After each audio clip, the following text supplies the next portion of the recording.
पिछले कुछ वक्त से एक कैटेगरी को लेकर बड़ी बातें हुई, जिसे लेकर कुछ लोग कानाफूसी भी कर रहे थे। अरे फलाना आदमी तो ये है, उसे तो आदमी पसंद है। अरे लड़की को लड़की से प्यार। लेकिन इनके बीच होता क्या होगा? भाई साहब, ये तो प्रकृति के खिलाफ है। इतना ही नहीं, कहीं कहीं पर तो ऐसे जोड़ों को खूब सताया भी गया।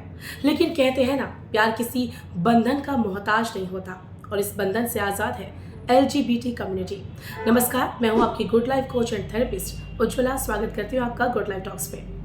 आज LGBT की स्पेशल सीरीज में हम बात करेंगे आखिर इस पूरे शब्द का क्या मतलब है, और आपको बताएंगे इसके इतिहास से जुड़ी खास बात। चलिए जानते हैं कि LGBT क्या है। लेकिन उससे पहले, जैसे कि आप जानते हैं कि होमोसेक्सुअल, बाइसेक्सुअल, ट्रांसजेंडर जैसे कई नाम हमने सुने हैं, तो इन सभी के बीच में अंतर क्या है ये जानते हैं। दरअसल LGBT एक संयुक्त नाम है जो लेस्बियन, गे, बाइसेक्सुअल और ट्रांसजेंडर को मिलाकर बना है। वैसे तो इनके अलावा भी इनके कुछ उपनाम हैं, लेकिन मोटे तौर पर इन्हें समझना भी काफ़ी है। समलैंगिकता का अस्तित्व सभी संस्कृतियों और देशों में पाया गया है, लेकिन फिर भी कहीं न कहीं इसे खुले मन से स्वीकारने में वहाँ की सरकार हमेशा मना करती आई है। सामान्य तौर पर अपने पूरे जीवन में हम एक पुरुष और एक स्त्री के आकर्षण को देखते हुए आते हैं। सरकारी फॉर्म से लेकर हर जगह पर मेल या फीमेल ही हमने देखा है। शादी से लेकर हर चीज में सिर्फ आदमी और औरत को ही कंप्लीट माना है। लेकिन शरीर को ही आत्मा मान लेने वाले ये सोच नहीं पाए कि प्यार नियम, कायदे, सामाजिक बंधन से आज़ाद है, तो ये शरीर से भी आज़ाद है। अब सब समझते हैं सबसे पहले एल से हम लव लवर तो समझ गए, लेकिन लेस्बियन नहीं समझे। जब कोई स्त्री किसी दूसरी स्त्री से इमोशनली प्यार में हो, या किसी रिश्ते में हो, या फिर ये कहे कि उन्हें औरतें पसंद आती हैं, तो ऐसी महिला को लेस्बियन कैटेगरी में रखा जाता है। नंबर 2, इसका दूसरा अल्फाबेट है जी। देखिए जी, ये जी को अगर आप किसी के नाम के आगे लगा दें तो इससे किसी का भी आदर बढ़ा सकते हैं। लेकिन फिर भी इस कैटेगरी का इतना अपमान क्यों? क्या गे कोई गाली नहीं है? बस किसी लड़के को लड़के पसंद है, इसलिए इसे गे कैटेगरी में रखा गया है। B category. देखिए, पहली बात तो यह है कि बी कोई बीमारी नहीं है। अब इस बी से बहस को बी से बंद करके बाइसेक्सुअल शब्द को समझे। अगर आपसे मैं पूछूं आपको मम्मी पापा में से कौन प्यारा है, जैसे बच्चे से अक्सर पूछा जाता है, तो उसे कंफ्यूज किया जाता है, लेकिन उसे भी पता है कि उसे दोनों ही प्यारे हैं। वैसे ही बाइसेक्सुअल कैटेगरी के लोगों को दोनों ही जेंडर में इंटरेस्ट होता है, बस ये इतनी सी बात है।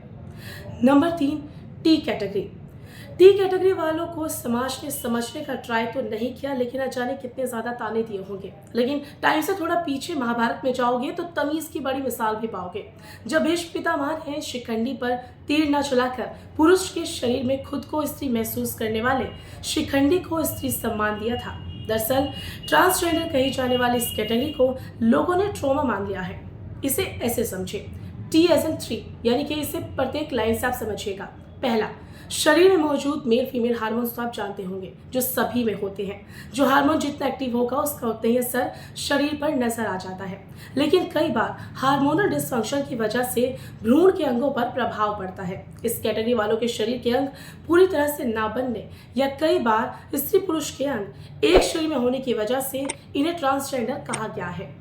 दूसरा, मन के बारे में यूं तो बड़ी बड़ी बातें कहने सुनने वाले अगर ये याद भी करा जाते हैं कि मन एक प्रकृति है, तो आप इसे आसानी से समझ सकते थे। खुद के मन को आप समझ नहीं पाए तो इस कैटेगरी को कैसे समझते? शरीर का स्त्री हो जाना, लेकिन मन से खुद को पुरुष महसूस करना, या शरीर से पुरुष होकर खुद को स्त्री महसूस करने वालों को भी ट्रांसजेंडर कहा जाता है। तो आप भी इन्हें मन से स्वीकार करें। तीसरा पॉइंट, इन दोनों कैटेगरी के लोग जब वो बन जाते हैं जो वो हैं, उसे भी ट्रांस ही कहा जाता है। आप जो उनके अंग होते हैं उन्हें मेडिकल तकनीक से ठीक करा लेने के बाद, या फिर मन के अनुसार जेंडर बदलने वालों को भी ट्रांसजेंडर कहा गया है। LGBT की इस सीरीज में हम आपको बहुत सारी जानकारियां देंगे। गुड लाइफ के जरिए मैं आपसे यही कहूंगी कि किसी के तन और मन को विकार मानने से आपके ही कर्म खराब होते हैं। प्रकृति को पूरी तरह समझना अभी भी इंसान के बस में नहीं। प्रकृति यूं तो सब जगह है, लेकिन दिखती फिर भी कहीं नहीं है। वीडियो कैसा लगा कमेंट बॉक्स में बताना मत भूलिएगा। आप सभी के लिए गुड लाइफ की तरफ से गुड लक। अभी सब्सक्राइब करें गुड लाइफ टॉक्स।